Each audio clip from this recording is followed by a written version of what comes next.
welcome back once again. Please like and share the videos that I post, and please subscribe to my channel if you haven't done so. So today I'm back with another game of mine from the President Cup 2024 in Uzbekistan. This was a game against Super GM, precisely world number 6, Nodirbek Abdusattorov. So this was the first time I'm ever playing a Super GM, and it was really a unique experience which I'm going to remember for a long time. I was playing with the black pieces, and he opened with d4. I played d5, c4, the queen's gambit, e6, knight f3, knight f6, g3, the Catalan, and now I took on c4. He played bg2, I played a6, and now he played knight e5. Going with some aggressive line, and now I played bishop b4 check. Knight c3, knight d5, and now he played bishop g2. I took on c3, just slightly dubious line. More accurate is to push the pawn on b5. Well, okay. I took on c3, bc3, b5, still all is well. Now he played e4.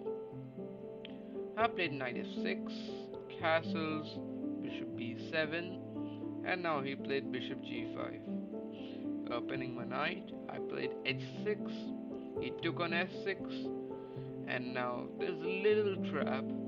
If I take with the queen, he takes on c4, and of course b takes c4, there's e5, and I lose my very important bishop, and seemingly I'm almost, I think, losing. The position is horrible. Of course I saw that, and I took the pawn. I had seen that prior to playing h6. Knight g4 now, because knight f3, you don't protect the e4 pawn anymore. Knight g4 is even more active, and if you play any lenient move like h5, knight f6 check, again the same trick, and we lose our important bishop. So I played knight d7, safe and sound. He played a4, and now I played a bit of an inaccuracy, rook b8, giving him the open a file. I think I just wanted to protect my b7 bishop, and didn't want many trades, and he played d5, which is an inaccuracy. Knight e3 was better, although the difference is minimal, but anyways. He played d5, I played h5, and if he takes on e6, then I guess it just improves my pawn structure. What else would I want? And pawn up. I played h5, knight e3, and now c6. Staying extra solid, and at the same time challenging his strong d5 pawn. If he pushes d6, then I just have no problems, I guess. It's best for him to keep the tension. So he played queen e2, lining the queen of the same file as my king. I played knight e5. He played rook fd1. I played queen b6 at best, and now h4. I didn't really like much h4, but yeah. I guess his point is to fix my h5 pawn from any more pushes, and I can't progress on the king side for now. I played queen c5 here, which is a bit of an inaccuracy.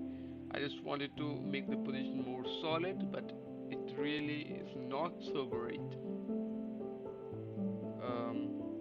Instead, c takes d5. Sorry about that. Was the best move according to the engine, and it seems kind of risky, but according to the engine, it's okay. I played queen c5, and now he played knight c2. Knight c2 is already very dangerous,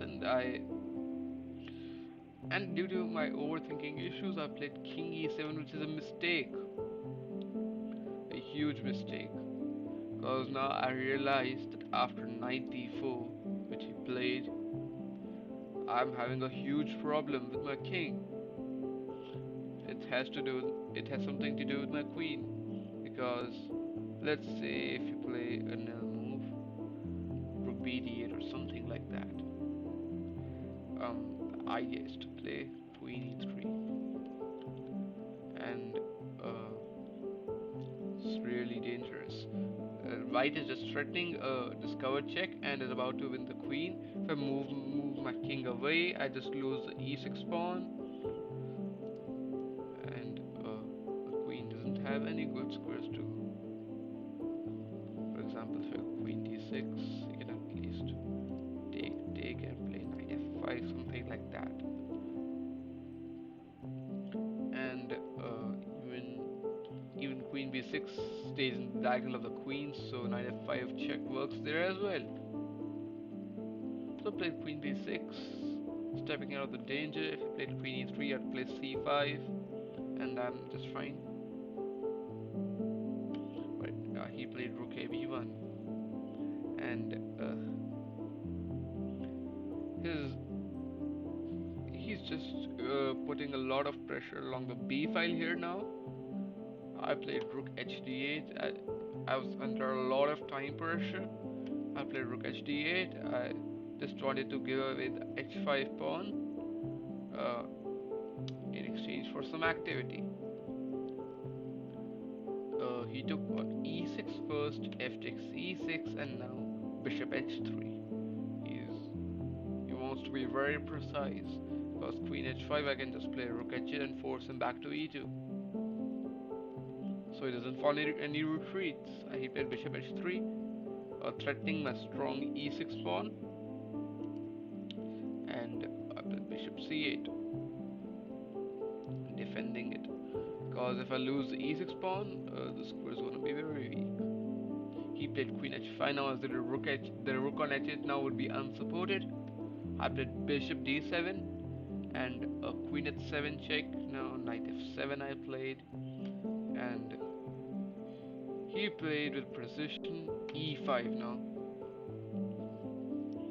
I played f5, trying to block away the escape squares for his queen, but he played queen g7, and yeah, I was in shock.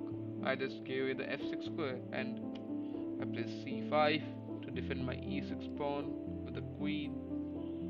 He played knight f3, a simple retreating move, and a silent killer because it's threatening knight g5, and I played rook f8, knight g5, rook b d8. I thought of playing king e8, but unfortunately rook d7 is there. King d7 and knight f7. All hope is gone. So rook b d8, rook d6 now. Queen c7 by me, and now knight takes c6. It was on this position that I resigned, as there's nothing like I can't do anything. For example, if I take on e6, he just plays check and takes, and he's at least winning my queen. And for example, some mating ideas like this, and it's mate.